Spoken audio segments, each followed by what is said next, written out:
Un petit air de récital sous un préau. Bienvenue à Jalalabad, la capitale des poètes afghans.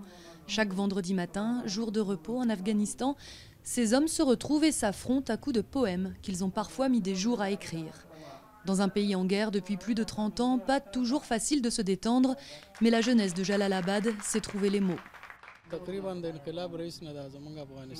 À cause de cette rébellion, les gens sont tendus. Ils ne vont pas bien. Depuis que c'est la guerre, j'écris des poèmes amusants. Les gens sont malheureux, donc s'ils s'asseyent 5 minutes avec nous, ensuite, ils se sentent mieux. Cette province est majoritairement peuplée de Pashtuns, tribu plus connue pour ses exploits guerriers que pour son langage délicat. Mais la poésie pashtoune existe depuis plus de 1300 ans. Reconnue dans tout l'Afghanistan, elle connaît même un véritable boom ces dernières années.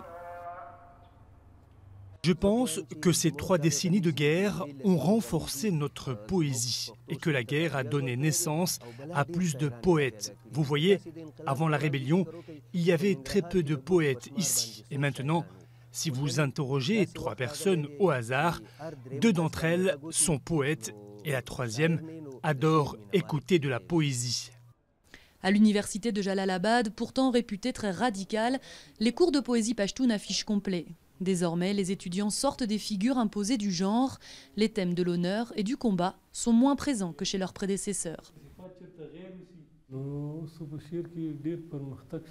Les poèmes d'ici sont bien meilleurs qu'avant, surtout depuis qu'on a accès aux médias électroniques et internationaux. Notre nouvelle génération est très influencée par ces innovations. Désormais, nos poésies sont lues dans le monde entier. Auparavant, les poètes parlaient peu d'amour et de paix, mais aujourd'hui, à cause de la situation, ces thèmes sont importants.